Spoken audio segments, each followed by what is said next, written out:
Shalom à tous, que l'Éternel Dieu vous bénisse, que l'Éternel Dieu vous garde. Bienvenue donc à cet enseignement sur le chapitre 3 de Nahum en fait ici. Donc ce troisième chapitre de Nahum clôture effectivement les 9 chapitres que nous avons lus au niveau prophétique, c'est-à-dire, je rappelle, les 3 chapitres de Sophonie, les 3 chapitres de Habakkuk, les 3 chapitres de Nahum.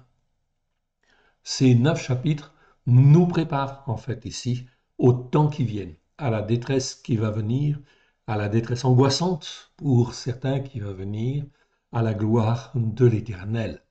Tout cela dans le but d'amener le règne mondial. Le règne en fait des 10 cornes, c'est-à-dire de 10 pays qui, dans la détresse, vont devoir s'associer en fait ici et créer un royaume mondial qui est décrit dans l'Apocalypse, qui est décrit dans Daniel, oui bien sûr. Donc on arrive dans cette période, on n'arrive pas, on est déjà dedans, dans cette période de détresse qui va s'accentuer de manière extrêmement importante jusqu'à ce que les nations soient obligées, je dis bien, jusqu'à ce que les nations soient obligées de s'associer pour trouver des réponses. Remettons ces quelques instants à l'Éternel notre Dieu et voyons ce chapitre 3 de Nahum. Je précise également que ce chapitre et ces chapitres, ces 9 chapitres, et en particulier celui-là, n'est pas en fin de compte pour les débutants. Donc, si vous êtes débutant dans la foi, ne regardez pas et n'écoutez pas cette vidéo tout de suite, ok, car cela risque de bousculer en fait ici de manière sévère. C'est extrêmement important. Voilà pourquoi il faut s'attacher à l'écriture, s'attacher, apprendre à s'attacher à l'Éternel Dieu au travers de Yeshua HaMashiach, celui qui est appelé le Christ. Voilà pourquoi toutes ces vidéos, ces 9 vidéos, ces dernières vidéos, ont été classées entre parenthèses dans le titre, c'est marqué niveau 3. Cela veut dire que ce n'est pas accessible en fait à tout le monde. Okay? Vous pouvez, elles sont libres d'accès, mais attention en fait ici, car ce sont des choses en fait ici très fortes qui vont arriver et il faut être instruit, il faut être un petit peu mature pour pouvoir les écouter. Je vous encourage en fin de compte à les écouter, oui bien sûr, ok, et à en parler autour de vous, mais il est extrêmement important que les hommes et les femmes apprennent à écouter les enseignements de la Torah et à les mettre en pratique, à écouter les fêtes de l'Éternel et à les mettre en pratique, c'est extrêmement important, à suivre en fait les enseignements que nous faisons sur en fait ici les parachiotes, en fait aussi, c'est-à-dire les enseignements hebdomadaires, où vous avez une formation qui existe, qui dure 1 an, mais qui est tellement dense, donc il faut la faire en 2-3 ans en réalité. Donc pour bien se former déjà et arriver à une certaine maturité, eh bien il y a 3 ans d'études, en fait on va dire, 2 à 3 ans d'études. On ne peut pas tout faire en 1 an, c'est impossible. Donc suivez le calendrier messianique du roi David, c'est extrêmement important, cela nous donne une trame, okay, dans les temps qui viennent, okay, de manière en fin de compte à ne pas, en fait ici, s'égarer à droite et s'égarer à gauche. Tous les repères au niveau mondial vont être bousculés, oui bien sûr. Voilà pourquoi il convient d'apprendre à s'attacher à l'Éternel, notre Dieu, au travers de Yeshua Mashiach, qui nous a rachetés afin que nous puissions être fils et filles de Tzion, afin que nous puissions être fils et filles de l'Éternel Dieu, au travers de Yeshua HaMashiach, celui qui est appelé le Christ. C'est donc extrêmement important, on ne joue pas avec ces choses-là. Remettons ces quelques instants à l'Éternel, notre Dieu, notre Père. Père très saint, nous te rendons grâce dans le précieux nom d'Yeshua. Merci de ta bonté, merci de ta fidélité chaque jour. Merci d'étendre ta main bienfaisante, oui, sur chacun de nous. Nous voici devant toi. Pardon pour nos péchés, nos transgressions, nos iniquités, nos manquements, nos faiblesses, nos doutes, nos erreurs. Étends ta main bienfaisante, nous voici devant toi comme un rien. Nous nous couvrons du sang précieux d'agneau, nous invoquons les mérites de l'agneau sur chacun de nous, afin, Père très saint, que tu nous émondes et que tu nous fortifies à la gloire de ton saint nom, afin que nous puissions être ton serviteur, ta servante, à la gloire de ton saint nom. Nous te rendons grâce dans le précieux nom de Yeshua, ton Fils bien-aimé. Alléluia. Amen. Que l'Éternel Dieu vous bénisse que l'Éternel Dieu vous garde. Allons voir maintenant, dans en fait ici, le 3e chapitre de Nahum. Nahum ou Nahum, en fait ici, on a donc notre petite introduction qu'on va juste revoir un tout petit peu. En fait ici, résumé, quant à toi, l'Assyrien, ok. Là, je vais agrandir, ok. On avait dit en fait la ruine sera sur toi, ta ruine sera complète. En réalité, c'est mieux de dire la dévastation qui viendra sur toi sera complète. Ta race s'éteindra, tes idoles en qui tu te confies seront renversées, parce que dans la balance de la justice divine, tu as été trouvé léger. En référence à Daniel 5, verset 27, et Job 31, 6, et d'autres versets en fait aussi. À la menace succède immédiatement l'exécution. Nahum, okay, décrit dans un tableau prophétique la marche de l'armée ennemie contre Ninive. Nahum chapitre 1 verset 15 à Nahum chapitre 2 verset 4. La prise de la ville, le pillage de ses immenses richesses et sa désolation, okay, quand ses habitants seront emmenés en captivité. Nahum chapitre 2 verset 5 à 10. Et on va le voir dans ce chapitre 3, l'Éternel Dieu donne plein de raisons pour laquelle Nahum, okay, pour laquelle l'Assyrie en fait est jugée en fait ici. Et Nahum nous transmet en fait ici les jugements de Dieu. Au moment où il va dépeindre cette scène de destruction, le prophète entonne un chant de triomphe, Nahum 2.1, 2.1 ou 1.15, qu'il reprend dans Nahum 2, 11 à 12.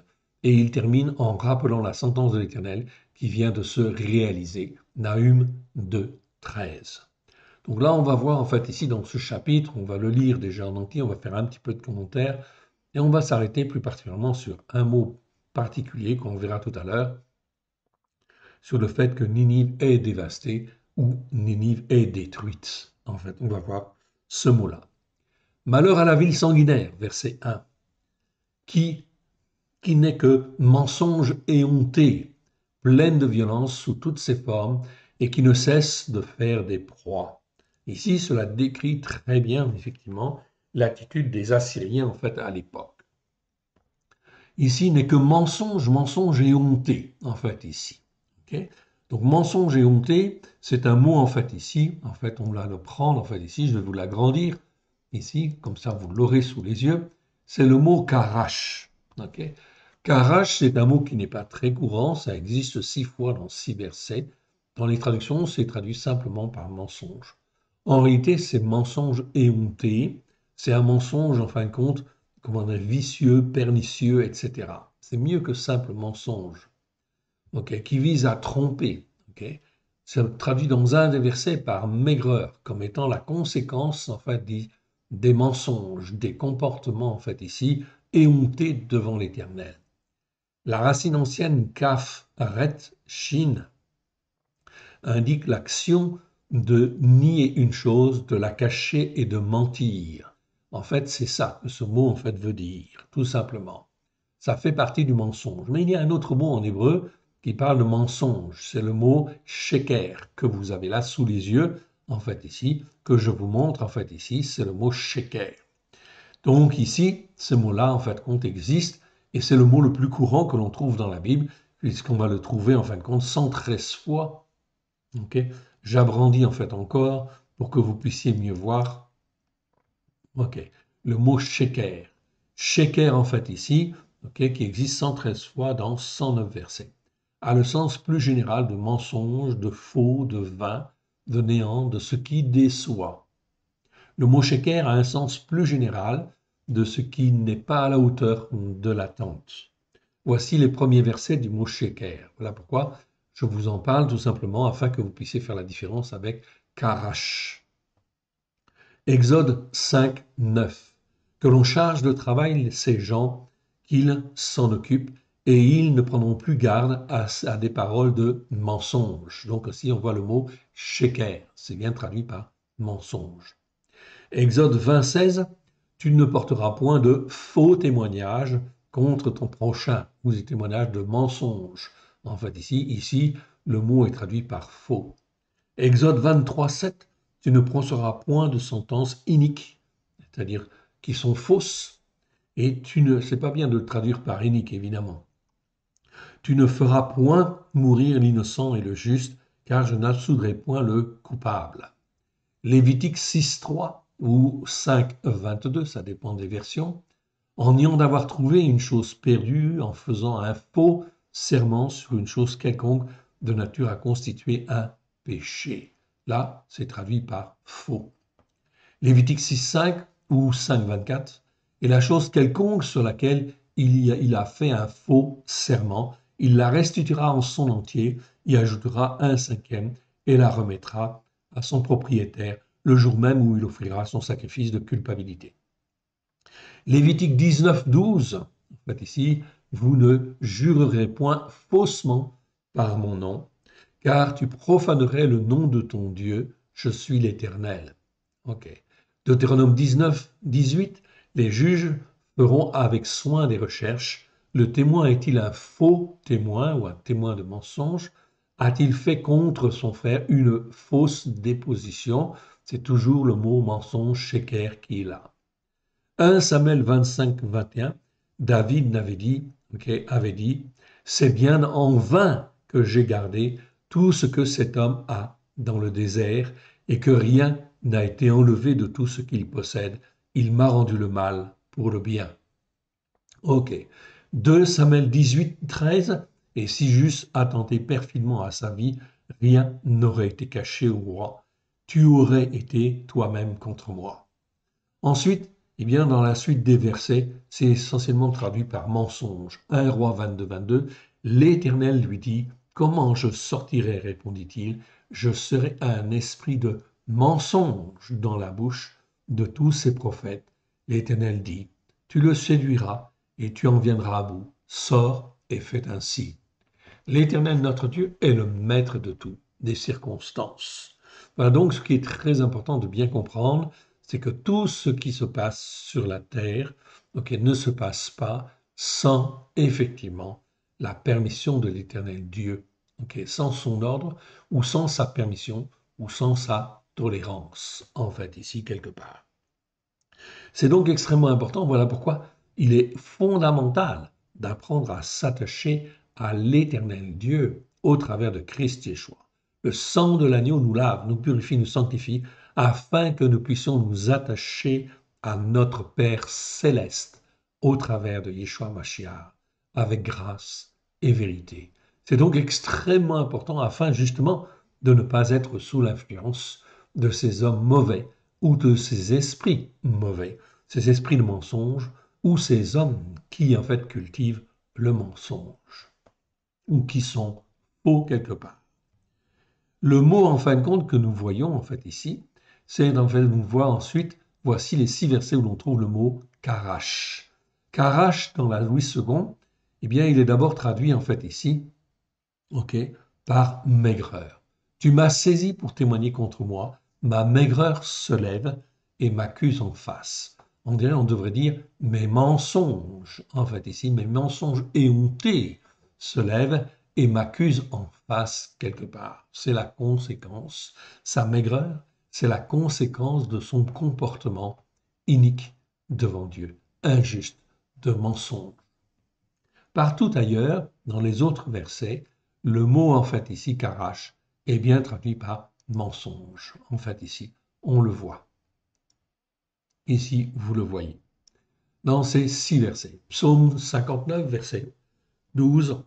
Leur bouche perd à chaque parole de leurs lèvres, pêche à chaque parole de leurs lèvres. Qu'ils soient pris dans leur propre orgueil, ils ne profèrent que malédiction et mensonge. Là, on est dans des mensonges. On devrait plutôt traduire mensonges éhontés, en fait, ici quelque part. Osée 7.3, ils réjouissent le roi par leur méchanceté et les chefs par leurs mensonges éhontés. Tout le monde sait qu'ils mentent, mais en réalité, cela convient en fait à tout le monde. On est en fait dans la culture de la perfidie, en fait ici, du mensonge perfide, en fait ici, ou éhonté. Osée 10.13, vous avez cultivé le mal, moissonné l'iniquité, mangé le fruit du mensonge éhonté, car tu as eu confiance dans ta voix, dans le nombre de tes vaillants hommes. Osée 11, 12.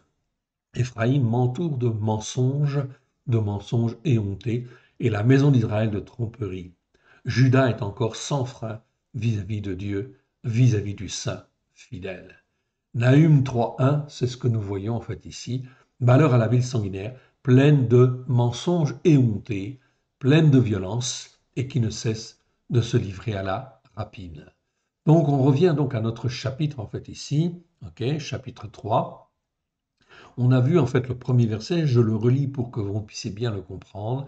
Malheur à la ville sanguinaire. Donc, la ville de Ninive, c'est la capitale de la Syrie, et en fin de compte, c'est une ville sanguinaire, qui n'est que mensonge éhonté, qui est pleine de violence sous toutes ses formes. Là, c'est même pas le mot ramas.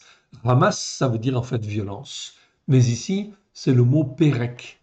Pérec, en fait, ici, qui en fait nous parle d'une violence sous toutes ses formes. Okay. Et qui ne cesse de faire des proies, des victimes, en fait, ici dans la version seconde. Mais c'est plus que des victimes, ce sont des proies, tout simplement. On entend le bruit du fouet, le bruit des roues, le galop des chevaux, le roulement des chars, en fait, ici. Donc on voit ici que Ninive, en fait, est détruite, en fait, ici, ou va être détruite. Ok, on va le voir. On entend le bruit du fouet, le bruit des roues, le galop des chevaux, le roulement des chars. Les cavaliers s'élancent, l'épée étincelle, la lance brille, une multitude de blessés, une foule de cadavres. Des morts à l'infini, on tombe sur les morts. C'est à cause des nombreuses prostitutions de la prostituée. Donc l'Éternel va expliquer en fait ici pourquoi Ninive est jugée en fait ici. C'est à cause des nombreuses prostitutions de la prostituée, pleine d'attraits, experte en sorcellerie en fait ici. Le mot en fait ici, c'est bien sorcellerie en fait ici. Je vous le montre. Petit c en fait ici, on va le voir. Ok. Je vous le montre en fait ici. Petit c en fait ici. Ok. Non, pardon. C'est le mot en fait ici. Pardon. C'est le mot petit e. Je me suis trompé en fait ici de référence, mais je vous le donne. C'est le mot kéchef. Kéchef, en fait, ça nous parle, c'est un mot qui existe uniquement en fait au pluriel dans les Écritures, qui existe en fait 6 fois dans 5 versets. Ça nous parle systématiquement de sortilège ou de sorcellerie. Parfois traduit par enchantement, tout simplement, en fait ici. Donc ce sont des actes de sorcellerie. On est bien là dans la sorcellerie. Voilà pourquoi il faut éviter, bien évidemment, en ce qui nous concerne, de toucher à la sorcellerie. Évidemment, au contraire, il faut fuir en fait ces gens-là et il faut fuir en fait ces choses-là, bien évidemment. Et tout ce qui peut être porteur de malédiction, oui bien sûr, ça doit être en fait rejeté, brûlé, exterminé, sorti de la maison. Voici les 5 versets dans la Louis II où on parle en fin de compte ici de ce mot-là. C'est traduit dans la Mille II par sortilège, c'est très bien. On peut le traduire par sorcellerie ou sortilège. 2 Rois 9, 22, dès que Joram vit Jéhu, en fait il dit, est-ce la paix, Jéhu? Jéhu répondit, quoi la paix? Quand tu dures, en fait, quand durent les processions de Jézabel ta mère et la multitude de ses sortilèges, en fait ici. Donc là, on touchait bien à la sorcellerie, oui bien sûr. La sorcellerie est extrêmement puissante, bien sûr, c'est l'œuvre des démons, c'est la porte ouverte à l'action, en fin de compte, des démons. Donc, voilà pourquoi il faut fuir ces choses-là. Ésaïe 47, verset 9. Ces deux choses t'arriveront subitement, au même jour, la privation d'enfants et le veuvage, elles fondront en plein sur toi, malgré la multitude de tes sortilèges, malgré le grand nombre de tes enchantements, en fait, ici.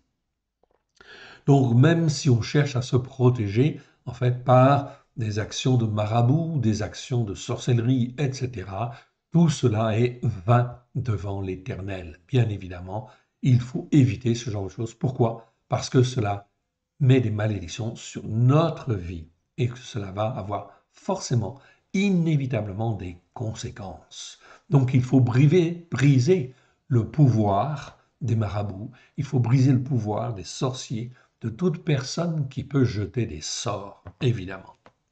Michée chapitre 5, verset 12. Ok.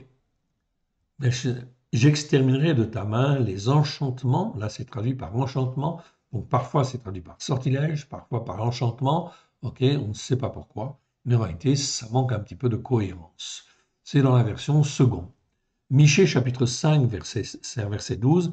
J'exterminerai de ta main les enchantements et tu n'auras plus de magicien. Okay. Nahum 3, 4, c'est le verset que nous voyons là. C'est à cause de nombreuses processions de la prostituée, pleine d'attrait, habile enchanteresse, c'est traduit ici, habile enchanteresse, qui viendra, qui vendait les nations pour ses prostitutions et les peuples pour ses enchantements.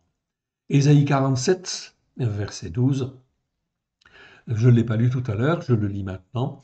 Reste donc au milieu de tes enchantements et de la multitude de tes sortilèges auxquels tu as consacré ton travail dès ta jeunesse. Peut-être pourras-tu en tirer profit, peut-être deviendras-tu redoutable. En fait, ici, bien évidemment, on voit bien que c'est quelque chose qui est extrêmement, extrêmement mauvais.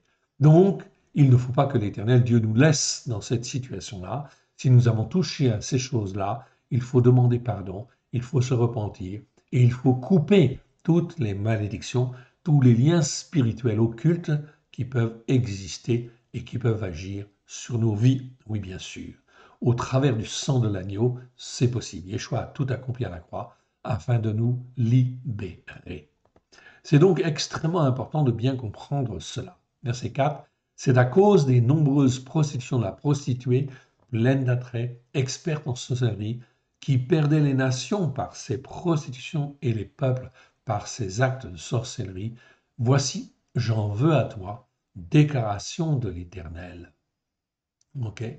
C'est donc en fait extrêmement important de bien comprendre ça. Regardez bien ce qui vient ensuite. Voici, j'en veux à toi, déclaration de l'Éternel des armées. Je relèverai tes pans jusque sur ton visage. Je montrerai ta nudité aux nations et ta honte au royaume. Je jetterai sur toi des impuretés. Je t'avilirai et je te donnerai en spectacle. Tous ceux qui te verront fuiront loin de toi et l'on dira Ninive est dévastée. Dans la plupart des traductions, c'est marqué Ninive est détruite. Mais ce n'est pas le mot détruire qu'il faut utiliser parce qu'il y a d'autres mots en fait en hébreu pour parler de détruire. Ici, le vrai mot c'est dévaster ou ravager. J'y reviendrai tout à l'heure. C'est extrêmement important. Ninive, en fait Ninive, est dévastée ou Ninive est ravagée. Qui la plaindra, ou te chercherai-je des consolateurs? Es-tu meilleur que Noamon? Noamon, c'est en fait Thèbes, en fait une ville très importante en fait en Égypte, qui était assise au milieu des fleuves, entourée par les eaux, ayant la mer pour rempart, la mer pour muraille, en fait ici, ayant la mer pour rempart et la mer pour muraille, bien évidemment. Donc l'Égypte est tombée, oui bien sûr, avant en fait la Syrie, oui bien sûr. Donc là, l'Éternel Dieu est en train de montrer que toutes les nations sont dans sa main, évidemment, et qu'une nation très puissante comme l'Égypte, elle est tombée. Une nation, en fin de compte, comme l'Assyrie, ici, va tomber. Elle n'est pas tombée, en fait, encore, mais elle va tomber. Et Dieu, en fin de compte, ici, explique pourquoi elle tombe. C'est donc extrêmement important de bien comprendre cela. En fait, ici, c'est le jour de l'Éternel, c'est le jour du jugement. Or, aujourd'hui, nous sommes en 2022, eh bien, c'est ce que l'Éternel est en train de faire. Il est en train de juger, en fait, ici, toutes les nations du monde, afin, effectivement, qu'elles puissent, en fait, ici, se repentir, s'il est possible, de leur attitude, de leur passé, évidemment. On continue. Verset 9. Couche et les Mitzrim, innombrables faisaient sa force. Okay. Pout et les Libyens étaient ses auxiliaires. On parle de l'Égypte en fait ici. Okay. Et cependant, elle est partie en exil. Elle s'en est allée captive. Ses enfants ont été écrasés au coin de toutes les rues.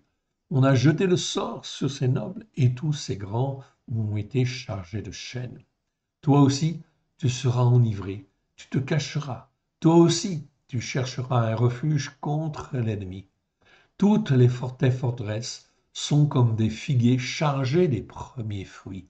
Quand on les secoue, elles tombent dans la bouche de qui veut manger. Ces versets ne sont pas toujours très bien traduits. Mais en fait ici, Ninive, en fait ici, est comme un figuier bien chargé. Il suffit de secouer en fait l'arbre et les fruits vont tomber en fait ici. Quand on les secoue, elles tombent dans la main de qui veut les manger. Voici ton peuple, ce sont des femmes au milieu de toi. Les portes de ton pays s'ouvrent à tes ennemis. Le feu consume tes verrous. Ici, en fait, Nahum annonce effectivement que Ninive sera incapable de résister à l'envahisseur qui va venir. Pourtant, Ninive est dans sa puissance, en fait, ici. Ok. Verset 14. Puise de l'eau pour le siège. Ok. Puise de l'eau pour le siège. Répare, en fait, ici, des forteresses. Entre dans la boue, piétine l'argile, rétablit le four à briques, fait des briques et construit, en fait, toi, des forteresses, en fait, ici, des remparts. Là, le feu te dévorera, l'épée t'exterminera, te dévorera comme un essaim d'hanneton, en fait, ici. Entasse-toi comme un essaim d'hanneton, entasse-toi comme les sauterelles. Ici, les mots, en fait, utilisés sont, en fait, ici, marquent des fléaux extrêmement importants parce qu'en fait, ici, dans nos régions, on connaît très peu, en fait, ici, ça, bien évidemment, mais cela veut dire que des fléaux vont se répandre dans le but, hier, c'était pour détruire les cultures. Les essaims d'hanneton, en fait, ici, c'était connu, en fin de compte, au Moyen-Orient, c'était connu, en fait, dans les régions chaudes, en fait, ici, eh bien, c'est comme un balai qui amène la destruction sur toutes les cultures. Mais quand il n'y a plus de culture, il n'y a plus à manger. Donc le soldat, aussi fort soit-il, s'il ne mange pas, il va tomber inévitablement. Donc ici, on s'attaque à la nourriture. Mon frère, ma soeur, qu'est-ce que tu vois? Regarde en fait les nouvelles, regarde ce qui se passe. On voit bien que la détresse a commencé, oui bien sûr, et que certains pays sont même dans une détresse angoissante, si je puis dire, en fait ici quelque part. La Bible annonce tous ces phénomènes-là, oui bien sûr, et cela va s'aggraver. Ce n'est que le début, que le début. L'épée t'exterminera, te dévorera comme un essaim d'hanneton, en fait ici. Entasse-toi comme un essaim d'hanneton, entasse-toi comme les sauterelles, en fait ici. Des marchands plus nombreux que les étoiles du ciel sont comme un essaim d'hanneton qui ouvre les ailes et s'envole. Ceux qui gouvernent au milieu de toi sont comme des sauterelles, tes officiers comme un essaim de locustes. Les locustes, c'est comme en fin de compte des criquets, en fait ici. Même chose, ce sont en fin de compte des insectes, mais des insectes qui en fin de compte étaient très invasifs, en fait très destructeurs, bien sûr. Donc des espèces de criquets, en fait ici, des locustes, qui se posent sur les haies au temps de la froidure. Le soleil paraît, elles s'envolent et n'on ne connaît plus le lieu où elles étaient, en fait ici. Donc, au temps où il fait froid, elles se cachent en fait dans les haies, en fait ici. Et en fait, quand le soleil paraît, elles se réveillent et font leur travail de destruction, en fait ici. C'est exactement ce qui va se passer sous d'autres formes, évidemment, mais il va y avoir en fin de compte des tas de complications afin que l'ensemble des peuples, l'ensemble de l'humanité soit dans la détresse. Soit dans la détresse, c'est voulu par l'Éternel Dieu. Oui, bien sûr, on va le voir tout à l'heure. C'est voulu pourquoi? Parce que l'Éternel Dieu, cela fait 2000 ans, mon frère, ma sœur, qu'il a donné Yeshua comme Seigneur et Sauveur, en fait ici, et que, en fin de compte, les hommes, les femmes devaient écouter, en fait ici, la parole de Dieu pour la mettre en pratique à la gloire de l'Éternel. Est-ce que les hommes ont écouté? Est-ce que les hommes écoutent et mettent en pratique? Nous pouvons voir, effectivement, que les hommes n'écoutent pas et ne mettent pas en pratique comme l'Éternel Dieu le voit, le veut. Alors, il y a des conséquences. Ok, verset 18. Tes bergers sommeillent, ô roi d'Achour, au roi d'Assyrie, en fait, ici. Donc, ça parle bien de la Syrie. Tes vaillants hommes demeurent immobiles. Ton peuple, donc, ils sont inactifs. Même les guerriers, en fait, ici, ne réagissent pas, en fait, ici, quelque part. Ton peuple est dispersé sur les montagnes et nul ne le rassemble. Il n'y a point de remède à ta blessure, ta plaie est mortelle. Tous ceux qui entendront parler de toi battront des mains sur toi, car quel est celui que ta méchanceté n'a pas atteint? Donc le niveau, en fin de compte, ici, de méchanceté de la Syrie était extrêmement important, extrêmement grand. Ici, le verset traduit, la seconde traduit par méchanceté. En réalité, le mot, c'est le mot rat. On devrait dire plutôt, car quel est celui que le mal qui vient de toi n'a pas touché, n'a pas atteint, en fait, ici. Donc, le mal, en fait, ici, venait, en fait, ici, de la Syrie. Oui, bien sûr. Et tous les pays, en fait, étaient touchés, évidemment. Donc, là, c'est pour vous montrer quoi? C'est pour vous montrer qu'entre les mains de l'Éternel Dieu juge tout ce qui se passe et il va accomplir sa volonté. Le ciel, tu tournes en fin de compte les yeux vers la fenêtre, tout ça. Tu regardes le ciel, tu regardes la terre. Tout appartient à l'Éternel Dieu. Voilà pourquoi il convient de faire attention. On ne se moque pas de Dieu. Je reviens maintenant sur un verset, le verset 7. Tous ceux qui te verront fuiront loin de toi, et l'on dira, Ninive est détruite dans la version seconde. En fait, ici, le mot, c'est le mot Shaddad. Shaddad, en fait, ici, ça ne veut pas dire détruite. Il y a d'autres mots pour dire détruite. Ça veut dire dévastée. Et on va regarder ce mot-là, il est très important. Ça va prendre un petit peu de temps, mais c'est extrêmement important. Pour montrer que l'Éternel Dieu dispose de tout dans sa main et que c'est lui qui décide en fait bon, du temps du jugement, du jour du jugement, s'il y a un jour du jugement. Et il y a un jour du jugement pour toute la nation. Il y a un jour de jugement pour tous les hommes.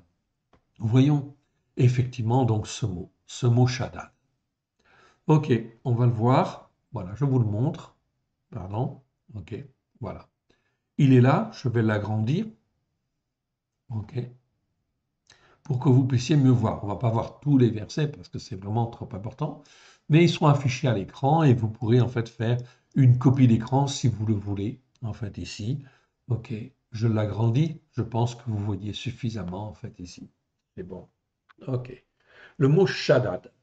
Shaddad, Ninive est détruite. Ok, donc c'est un verbe en fait ici. Ok, Shaddad, qui existe 58 fois dans 47 versets. Il est très important. Dans la version seconde, c'est traduit parfois par dévaster, 17 fois. C'est traduit par détruire, 18 fois. Mais en fait, c'est au sens de détruire avec violence, en fait, ici. Ravager, en fait, ici, ça peut vouloir dire ravager aussi.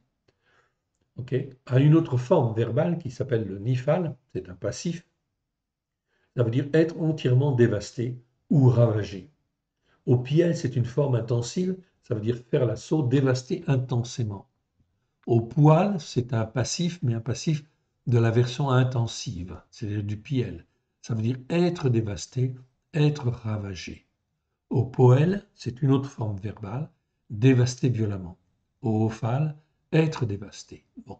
Ce qui ressort en fait aussi de ça, c'est que ce mot veut dire essentiellement dévaster ou ravager. Okay. C'est l'un ou c'est l'autre. Ici, c'est pas en fin de compte détruire. Je ne dois pas traduire par détruire ce mot-là. Donc les 18 versets où c'est traduit par détruire, il faut les modifier en fait ici, parce qu'il y a d'autres mots pour dire détruire.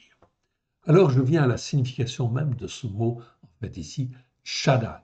Shaddad, il s'écrit avec un shin, un dalet et un deuxième dalet. La racine, en fin de compte, ici, dalet, okay, je vous le montre ici, très important. La racine shin dalet exprime en fait toute la puissance de l'abondance ou de la fécondité, avec les mots hébreux notamment Shaddai, le nom en fait du Tout-Puissant. El Shaddai.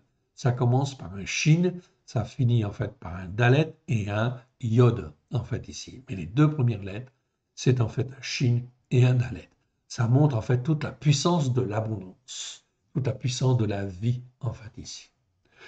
Ou alors, en fait, ici, le mot Shad. Shad, en fait, ici, que vous voyez apparaître à l'écran, Shin Dalet, c'est le sein maternel, le sein qui donne la vie.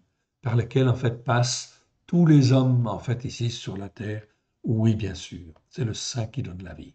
Donc, le côté positif, en fait, on va dire, c'est l'abondance et la fécondité. C'est en fait exprimé par ces deux lettres, Shin, Dalet. Ça, c'est en fait une des significations.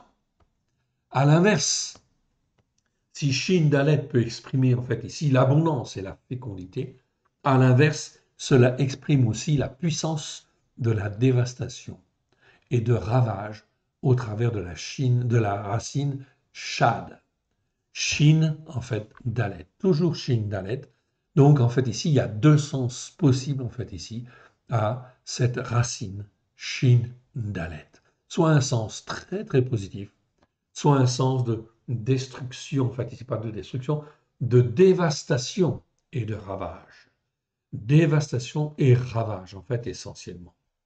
La racine Shin, Dalet, Dalet, c'est-à-dire, en fait, avec le Dalet, la lettre finale doublée, Shin, Dalet, Dalet, et en est en fait la forme intensive qui nous parle de revenir à la nature première, brute, après avoir tout dévasté, tout ravagé.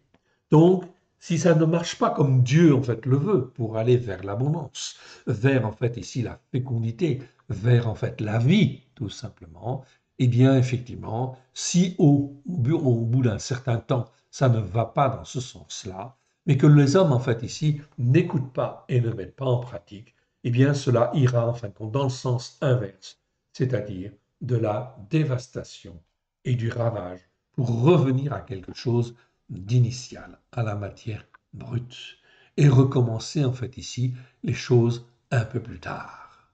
C'est donc extrêmement important de bien comprendre cela, car l'Éternel Dieu est l'Éternel Dieu qui forme, qui façonne par son esprit, si nous écoutons et si nous mettons en pratique. Voici les 47 versets. Donc ce mot-là, Shaddad, existe 58 fois dans 47 versets. 47 versets. Alors les 47 versets, on peut les parcourir, je vais malheureusement pas pouvoir les parcourir tous en entier, ok, mais on va en faire en fait quelques-uns, oui bien sûr. Ok, donc la première fois où ce mot en fait apparaît, Shaddad, c'est dans en fait Juge chapitre 5 verset 27. Au pied de Jaël, il s'est affaissé, il est tombé. Il s'est couché. À ses pieds, il s'est affaissé, il est tombé. Là où il s'est affaissé, là, il est tombé sans vie. La traduction seconde traduit par sans vie. C'est le verbe shadat qui est conjugué en fait ici au cal, participe passif. Ça veut dire quoi? Ça veut dire qu'en fin de compte, il a été dévasté. Okay, il est tombé dévasté. C'est-à-dire qu'il n'y a plus de vie en fait en lui, plus rien. Donc on peut traduire par sans vie aussi, mais on a perdu en fait le sens de la dévastation, le sens en fait ici de l'annihilation en fin de compte de toute vie, oui bien sûr. Donc il est tombé sans vie. Dans Job chapitre 12 verset 6, il y a paix sous la tente des pillards, sécurité pour ceux qui offensent Dieu, pour quiconque se fait un Dieu de sa force. Donc ici, c'est un verset dans Job qui en fait ici nous dit qu'on nous parle de pillards. En réalité, c'est une traduction qui n'est pas bonne. On devrait garder, pour des questions de cohérence, toujours la même chose. Donc on devrait dire ici la tente des dévastateurs. Il y a paix sous la tente des dévastateurs, sécurité pour ceux qui offensent Dieu, pour quiconque se fait un Dieu de sa force lorsqu'on est dans la désobéissance. Il peut en fait arriver toute une période où les dévastateurs en fait sont là, oui bien sûr. Mais on ne va pas appeler ça des pillards, oui bien sûr, pour garder en fait la cohérence en fait ici. On va aller en fait dans Job chapitre 15, verset en fait 21, là où en fait c'est bien traduit par dévasté. Job 15, 21, la voix de la terreur retentit à ses oreilles. Au sein de la paix, le dévastateur va fondre sur lui. Ici, c'est bien traduit, le dévastateur. Shaddad, c'est celui qui dévaste. Ici, c'est conjugué en fait au cal, okay, c'est-à-dire une forme simple, et au participe actif. Donc ça veut dire le dévastateur, celui qui dévaste, va fondre sur lui. Donc là, c'est bien traduit. Dans le psaume, en fin de compte, 17, verset 9, contre les méchants qui me persécutent, en fait ici, contre mes ennemis acharnés qui m'enveloppent. Ici, donc, le fait de traduire par persécuter n'est pas une bonne chose. Il y a d'autres mots en hébreu pour parler de persécution. Donc, contre les méchants qui me dévastent, contre mes ennemis acharnés qui m'enveloppent, donc là, qui détruisent en fait ma vie, etc. Okay. Donc, ici, on parle de dévastateur. En fait, on s'aperçoit que celui qui écoute la parole de Dieu et qui la met en pratique, eh bien, jamais, en fin de compte, il ne sera ou ne restera sous la puissance d'un dévastateur. Ça n'existe pas, en fait, ici. Le dévastateur, il existe, bien évidemment. Pourquoi? Pour tous ceux qui n'écoutent pas et qui ne mettent pas en pratique. C'est extrêmement important de bien comprendre cela. Psaume 137, verset 8. Fille de Babylone l'a dévasté. Ici, c'est un passif, c'est bien traduit. Heureux qui te rend l'appareil, le mal que tu nous as fait, en fait, ici. Donc, psaume 137, verset 8. Dans le proverbe, en fait, ici, 11.3, eh bien, on voit que là, c'est mal traduit. Tout ce qui est en vert, en réalité, ici, ça veut dire que c'est mal traduit, c'est pas traduit comme il convient, en fait, ici. L'intégrité des hommes droits les dirige, mais les détours des perfides causent leur ruine, en fait, ici. On devrait dire plutôt causent leur dévastation, en fait, ici, tout simplement. Proverbe 19, verset 26. Celui qui ruine son père et qui met en fuite sa mère est un fils qui fait honte et qui fait rougir. Ici, c'est une très mauvaise traduction. Bon, c'est vrai que c'est pas toujours évident. Certaines traductions ne sont pas toujours simples. Ici, en réalité, le verset, il doit être traduit autrement. Un fils qui fait honte et qui fait rougir dévaste son père et met en fuite sa mère. Okay. Ça, c'est comme ça qu'il faut le traduire, et c'est comme ça que certaines Bibles juives le traduisent. Donc les traductions juives sont souvent, comme dans les cas un peu difficiles comme cela, plus pertinentes quelque part. Proverbe en fait 24, verset 15. Ici, qu'est-ce qu'il est dit en fait ici? Eh bien, on va le voir. Il est dit ici, ne tends pas méchamment les embûches à la demeure du juste et ne dévaste pas le lieu où il repose. Très bien, là c'est bien traduit. On parle de dévaster, c'est-à-dire d'amener en fin de compte ici le néant, de réduire à rien en fait ici. Ésaïe en fait ici 15, 1. Ça c'est mal traduit ici dans ce verset. On le voit bien en fait ici. Oracle sur Moab, la nuit même où elle est ravagée, Ar Moab est dévastée en fait ici. Est dévastée en fait ici. La nuit même où elle est ravagée, Kir Moab est dévastée en fait ici tout simplement. Okay. Donc à la place de détruire, le mot détruire en fait ici, il y a d'autres mots en fait en hébreu qui parlent en fin de compte de destruction. Oui bien sûr, on le verra en fait aussi tout à l'heure brièvement. Ésaïe en fait ici 16.4. Okay. Laisse séjourner chez toi les exilés en fait ici de Moab. Okay.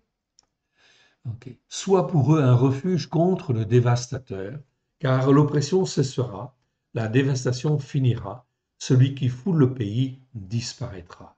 Donc là, on dit en fin de compte très clairement, l'Éternel Dieu dit en fin de compte à Israël, okay, ne rejette pas en fait ici les exilés de Moab, accepte-les chez toi, au contraire, montre l'exemple, accueille-les et occupe-t'en. Il faut avoir une politique qui soit une politique saine.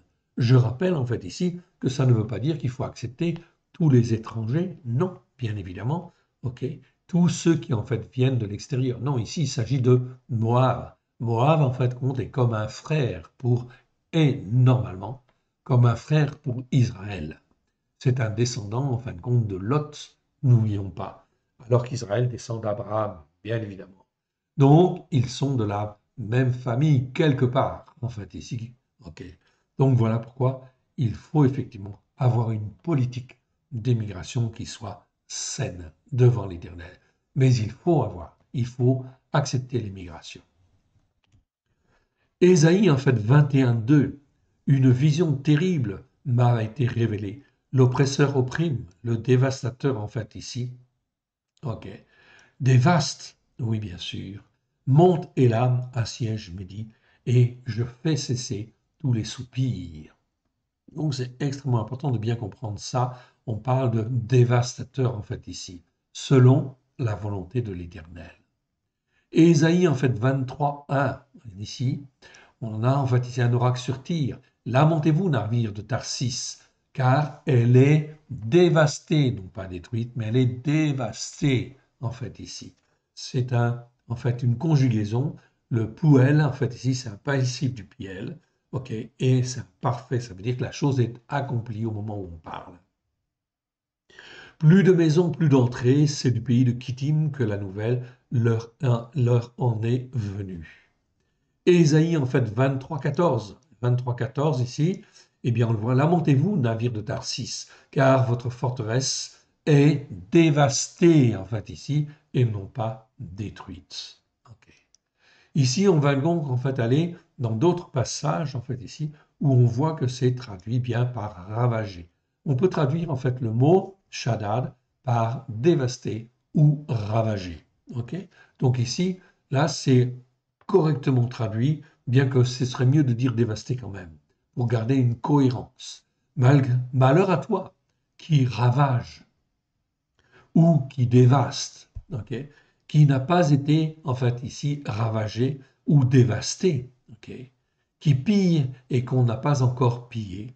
Quand tu auras fini de dévaster, tu seras dévasté à ton tour. Quand tu auras achevé de piller, on te pillera. L'Éternel Dieu est aux commandes. Il regarde comment les hommes et les femmes font, s'ils écoutent ou s'ils n'écoutent pas.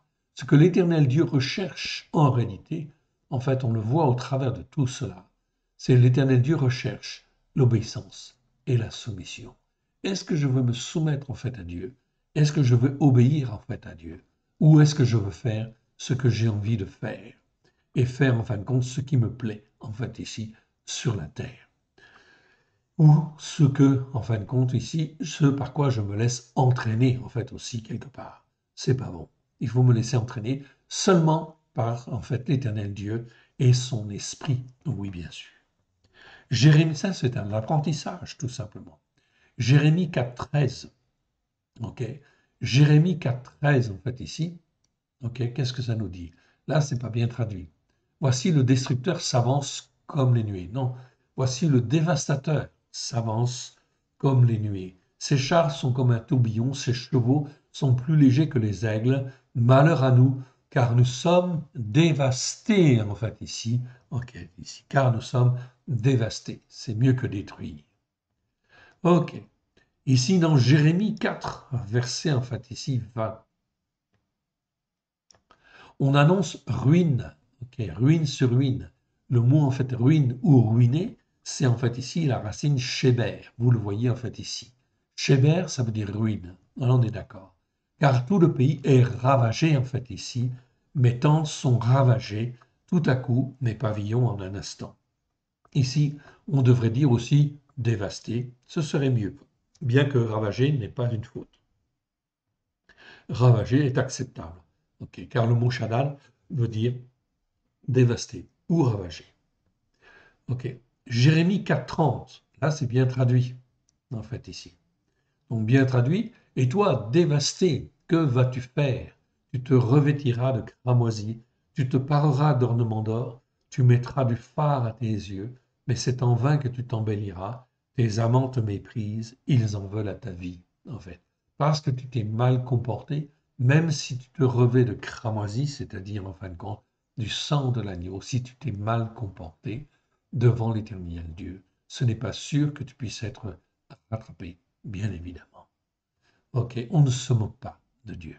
Jérémie chapitre 5, verset 6. Ok, et voyons en fin de compte tous ces versets en fait là.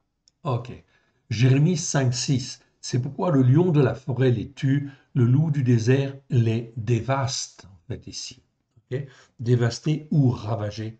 La panthère est aux aguets devant leur ville. Tous ceux qui en sortiront seront déchirés, car leurs transgressions sont nombreuses, leurs infidélités se sont multipliées. On voit la raison ici. Leurs transgressions sont nombreuses, leurs infidélités se sont multipliées. Jérémie 6, 26, fille de mon peuple, couvre-toi d'un sac et roule-toi dans la cendre, prends le deuil comme pour un fils unique, verse des larmes amères, car le dévastateur vient sur nous à l'improviste. Là, c'est bien traduit, dévastateur. Jérémie 9, 19, car des cris lamentables se font entendre de Sion. Et quoi? Nous sommes dévastés, en fait, ici. Non pas détruits, mais dévastés. Nous sommes couverts de honte, il nous faut abandonner le pays. On a renversé nos demeures. Jérémie 10, 20, en fait, ici. On continue avec les versets suivants, en fait, ici. Jérémie 10, 20. Ma tente est dévastée, en fait, ici. OK? Tous mes cordages sont rompus, mes fils m'ont quitté, ils ne sont plus. Je n'ai personne qui dresse de nouveau ma tente, qui relève mes pavillons. Okay, c'est mieux de parler de dévastation. Okay. Tout simplement pour être en cohérence avec d'autres versets, alors que le mot détruire, il y a d'autres mots pour dire détruire. Okay. Et on ne saura plus faire la distinction entre détruire, etc. Et en fin de compte, dévaster. La dévastation, en fait, ici, ouvre la porte, en fait, ici, à des choses, en fait, ici, qui peuvent être glorieuses par la suite, bien évidemment, selon la volonté de l'Éternel. Jérémie 12, 12. Sur tous les lieux élevés du désert arrivent les dévastateurs, car le glaive de l'Éternel dévore le pays d'un bout à l'autre. Il n'y a de paix pour aucun homme. Donc on voit là de quoi? On voit là, les dévastateurs sont dans la main de l'Éternel. Car le glaive de l'Éternel dévore le pays d'un bout à l'autre. C'est-à-dire que les dévastateurs, c'est comme le glaive de l'Éternel. Il n'y a de paix pour aucun homme. Voilà pourquoi il est extrêmement important de bien comprendre en fait cela et de mettre les bons mots en fait sur les choses qui arrivent, évidemment. Ici, nous sommes dans Jérémie. Jérémie, est-ce qu'il a été dévasté? Mon frère, ma sœur, pas un seul verset ne montre que Jérémie a été dévasté. Et pourtant, il est entouré de dévastateurs, bien évidemment, puisque Babylone est considéré comme un dévastateur. Les Chaldéens sont des dévastateurs dans la main de l'Éternel, tout simplement pour faire appliquer sa justice, tout simplement, et ses jugements. Dévore le pays d'un bout à l'autre, il n'y a de paix pour aucun homme. Jérémie 15, 8. Ces veuves sont plus nombreuses que les grains de sable de la mer. J'amène sur eux, sur la mer du jeune homme, le dévastateur en plein midi. Je fais soudain tomber sur elles l'angoisse et la terreur. Okay, tout ça, ça vient de l'Éternel. C'est pas toujours facile en fait à entendre, on est bien d'accord, mais ça fait partie des jugements de Dieu. Voilà pourquoi, mon frère, ma sœur, il est extrêmement important d'apprendre à se soumettre et d'apprendre à obéir aux enseignements de la Torah, au travers de Yeshua Mashiach, celui qui est appelé le Christ, avec grâce et vérité. Donc de faire le Shabbat, de faire les fêtes de l'Éternel, d'apprendre en fin de compte à obéir et à rester dans la soumission, évidemment, afin d'être gardé, comme en fait ici, Jérémie est gardé dans la tourmente. Jérémie 25, verset 36. On entend les cris des pasteurs, les gémissements des conducteurs de troupeaux, car l'Éternel ravage leur pâturage. On va dire plutôt dévaste leur pâturage. Mon frère, ma sœur, cela nous parle en fait aujourd'hui. On entend les cris des pasteurs, les gémissements des conducteurs de troupeaux, car l'Éternel dévaste leur pâturage. L'Éternel Dieu va juger toutes les doctrines. Toutes les doctrines qui sont sur toutes les collines, toutes les montagnes, toutes les collines spirituelles ou montagnes spirituelles, l'Éternel Dieu va juger. Est-ce que c'est conforme aux enseignements de la Torah, avec grâce et vérité au travers de Yeshua? Sinon, eh bien, la dévastation va venir à un moment donné ou à un autre. C'est-à-dire que les brebis vont s'en aller, en fait ici, pour la plupart. Celles, en fin de compte, qui veulent écouter, ou celles que l'Éternel Dieu va faire partir, il va les faire partir pour qu'ils puissent aller voir ailleurs si l'herbe est plus verte. Car l'Éternel dévaste leur pâturage. Ça, c'est bien écrit en fait ici. Jérémie 47, 4.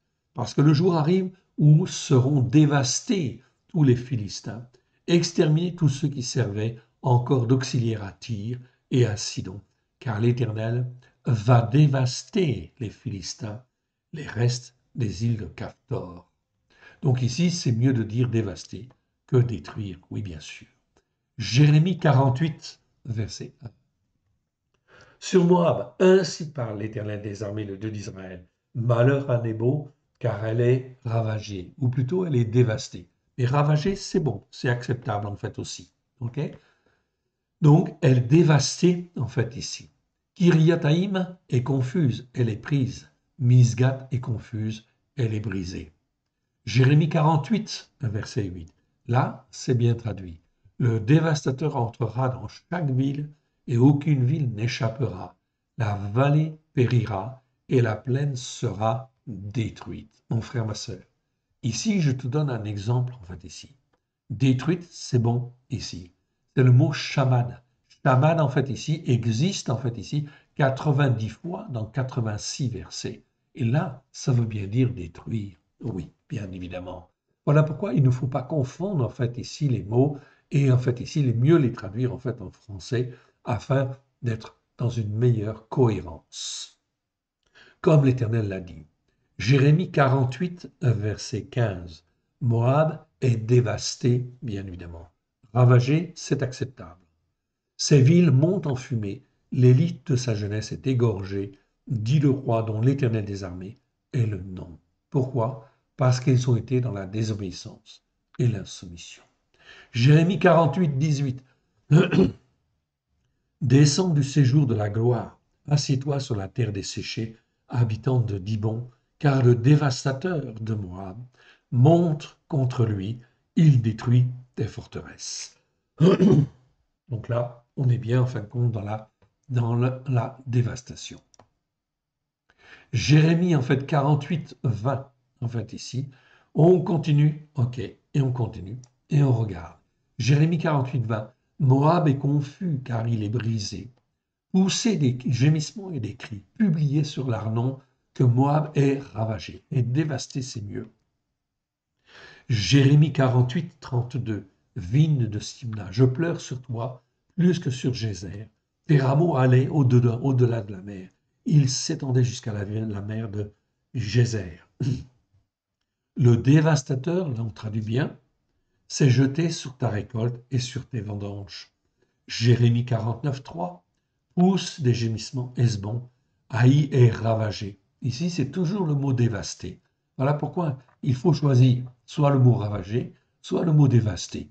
Pour ma part, je pense que le mieux, c'est effectivement le mot dévasté. En fait, car Haï est dévasté.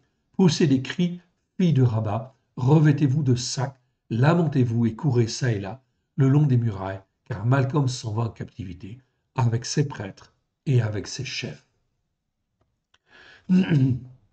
Ok, on continue avec Jérémie 49, 10. 49, 10 en fait ici, et on va aller jusque-là. Mais moi je dépouillerai Ésaü, je découvrirai ses retraites, ils ne pourront se cacher. Ses enfants, ses frères, ses voisins seront dévastés. C'est un passif en fait ici, et c'est un passif intensif en fait ici. Ok, et c'est imparfait, donc ça veut dire que c'est accompli. Donc, ses enfants, ses frères, ses voisins seront dévastés, en fait, ici. Et il ne sera plus. Jérémie 49, 28. Sur Kédar et les royaumes de Hatzor, que bâtit Nebuchadnezzar, roi de Babylone. Ainsi parle l'Éternel. Levez-vous, montez contre Kédar, et dévastez les fils de l'Orient. C'est pas détruisez, dévastez les fils de l'Orient. Le fait de garder toujours le mot dévasté, en fait ici, ok, ou dévastateur, ou dévastation, eh bien, nous permet de rester dans la même pensée, en fait, ici. Et on sait mieux, en fait, où on en est.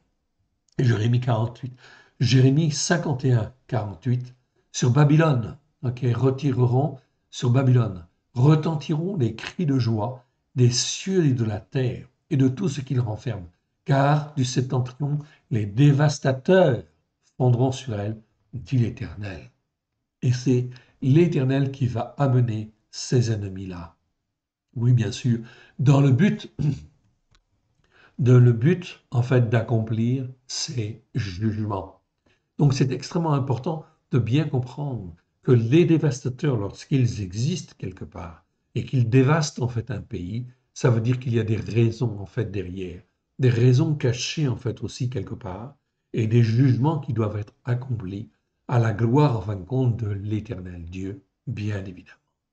Les dévastateurs, en fait, ici, fonderont sur elle, dit l'Éternel. Jérémie 51-53. Quand Babylone s'élèverait jusqu'aux cieux, quand elle rendrait inaccessibles ses hautes forteresses, j'enverrai contre elle les dévastateurs, dit l'Éternel. J'enverrai contre elle les dévastateurs. On ne peut pas douter, en fait, ici, que c'est l'Éternel qui est en contrôle. Oui, bien sûr.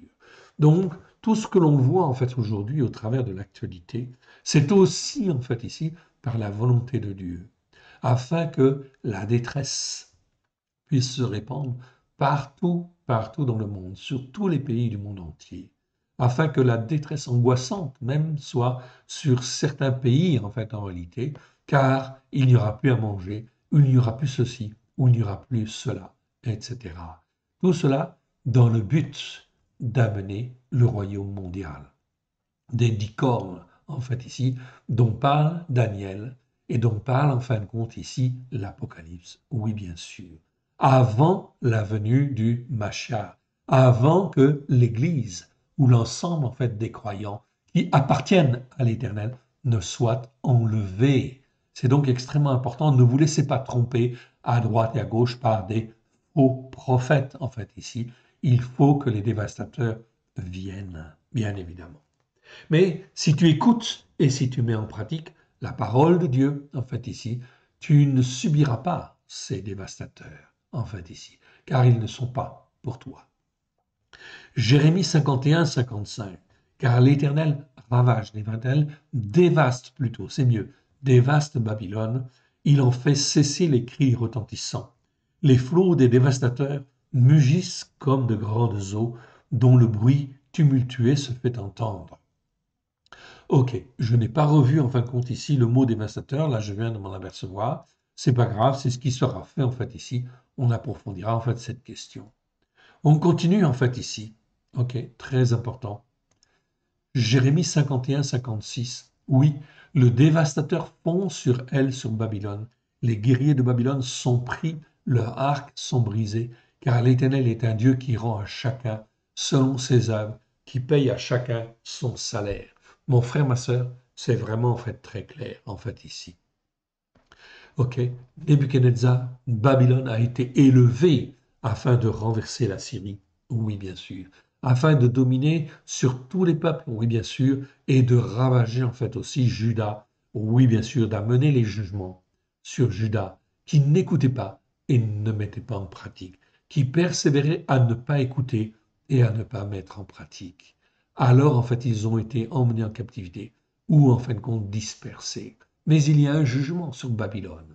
Oui, bien sûr, Babylone a été détruite, a été ensuite, en fait, ici, dévastée. Tout cela fait partie, en fin de compte, du plan de Dieu. Ézéchiel 32-12. 32-12 nous dit, je ferai tomber ta multitude par l'épée des vaillants hommes, tous les plus violents d'entre eux, ok, ils dévasteront l'orgueil de l'Égypte. Ils dévasteront l'orgueil de l'Égypte et toute sa multitude sera détruite.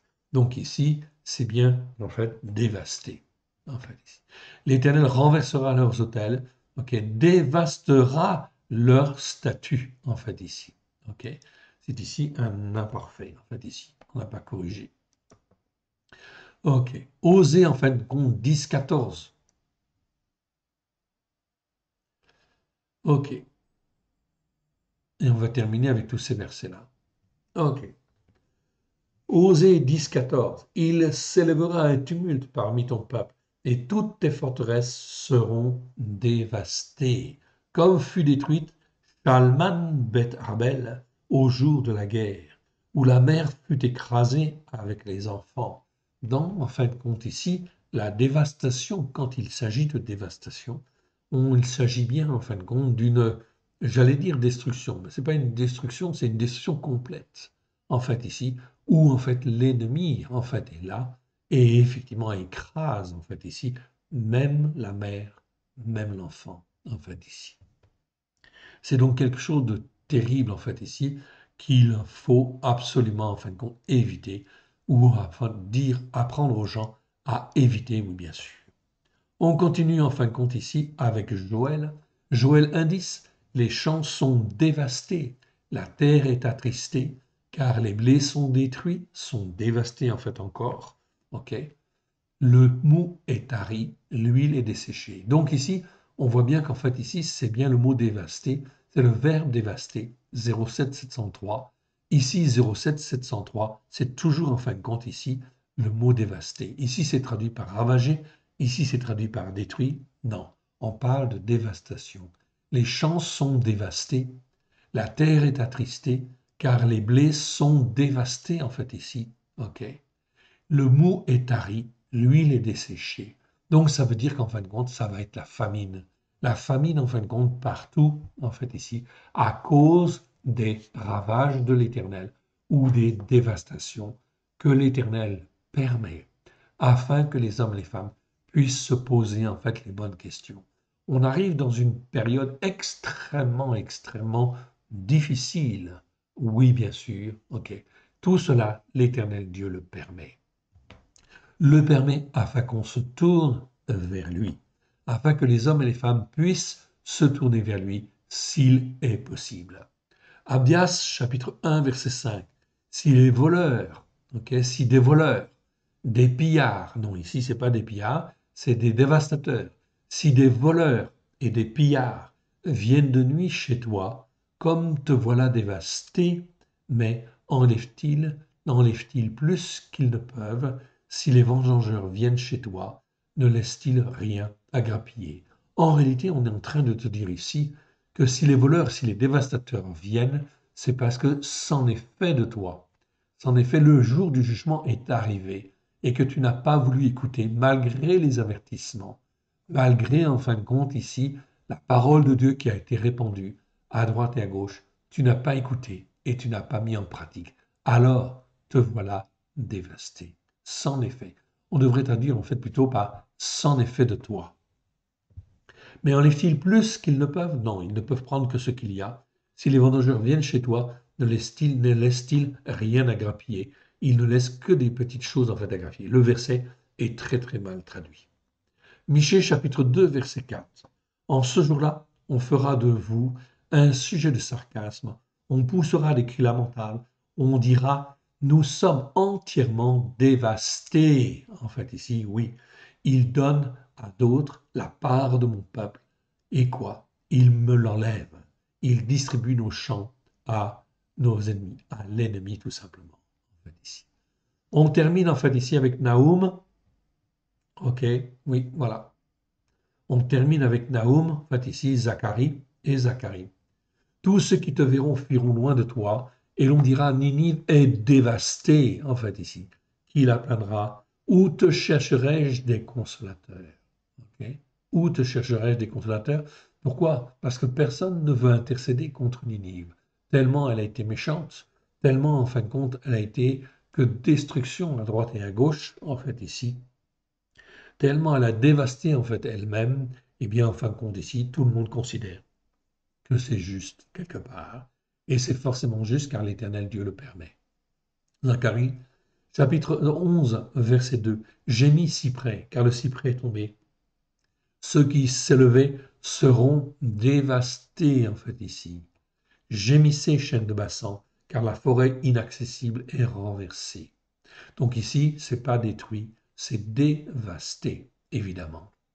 Gémissez, chêne de Bassan, car la forêt inaccessible est renversée. Zacharie, chapitre 11, verset 3. Les bergers poussent des cris lamentables parce que leur magnificence est dévastée. Les lionceaux rugissent, c'est pas les lionceaux, c'est les jeunes lions, rugissent parce que l'orgueil du Jourdain est abattu, est dévasté en fait ici. Donc ici, le mot en fait ici, Shaddad, est traduit par abattu ici et par détruit en fait ici. Non, c'est toujours dévasté. Je reprends ce verset, Zacharie 11, verset 3. Les bergers, il en est de même aujourd'hui pour tous les bergers aujourd'hui qui sont dans le monde. Est-ce qu'ils écoutent et est-ce qu'ils mettent en pratique comme l'Éternel Dieu le veut? Ok. On peut se poser la question. Alors, de toute façon, l'Éternel Dieu va juger. Les bergers poussent des cris lamentables parce que leur magnificence, ok, est dévastée. Parce qu'ils seront effectivement, en fin de compte ici, sous le jugement de l'Éternel Dieu. Parce qu'ils n'ont pas écouté les racines hébraïques de la foi. Parce qu'ils n'ont pas écouté les enseignements de la Torah. Au travers des choses, alors qu'ils ont été rachetés pour être greffés sur les racines hébraïques de la foi. Est-ce qu'ils ont écouté? Est-ce qu'ils ont mis en pratique? Là, c'est l'Éternel Dieu qui juge en fin de compte le comportement des uns, le comportement des autres. Gémissez, bergers de Bassan, car la forêt inaccessible est renversée. Les bergers poussent des cris lamentables parce que leur magnificence est détruite. Les lionceaux, c'est pas les lionceaux, c'est les jeunes lions, rugissent parce que l'orgueil du Jourdain est abattu. En fait, ici, c'est encore là mal traduit. C'est les jeunes lions, c'est-à-dire ceux qui ont été élevés dans la doctrine, en fait, ici, de ces bergers, de ces conducteurs de troupeaux, en fait, ici, ils rugissent. Ils rugissent parce que l'orgueil, en fait, ici, non pas du Jourdain, mais de l'endroit où ils logent, où ils habitent, est, en fait, ici, dévasté. Et dévasté pourquoi? Parce qu'on n'est pas dans l'écoute et la mise en pratique de la parole de Dieu, comme l'Éternel Dieu le veut. C'est donc en fait ici ce chapitre 3, en fait ici de Nahum, est donc en fait ici absolument en fin de compte terrible. Oui, bien sûr. Il convient bien évidemment de faire attention à ce que l'on dit et à ce que l'on fait. On ne se moque pas de Dieu. Ce chapitre 3 de Nahum nous montre la destruction de Ninive, mais nous montre aussi, comment dire, on va dire, nous montre la dévastation, en fait, ici, de Ninive, ou les ravages que le Très-Haut, en fait, ici, opère, dès lors que l'on persévère à ne pas écouter et à ne pas mettre en pratique. Alors, ceci est un avertissement, oui, bien sûr, un avertissement sérieux, des plus sérieux dans les temps qui viennent, car l'Éternel Dieu envoie la dévastation un peu partout, en fin de compte, dans le monde, afin que les hommes et les femmes puissent se poser les bonnes questions et que le royaume mondial des 10 cornes puisse se mettre en place. Le royaume mondial des 10 puissances qui vont dominer le monde.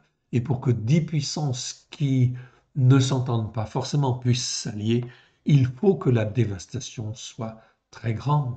Et la dévastation va être très très grande.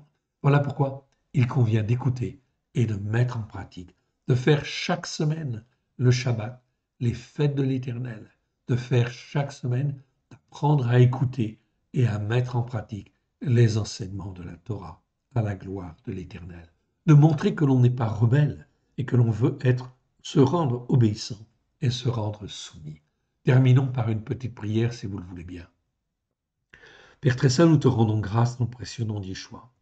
Merci pour ce chapitre 3 de Nahum où tu nous montres la chute de Ninive parce qu'elle était dans l'orgueil, parce qu'elle a persévéré dans les choses mauvaises, qu'elle n'a pas voulu se repentir et qu'en fin de compte, elle a persévéré dans les mauvaises actions, les mauvais jugements, les mauvaises choses.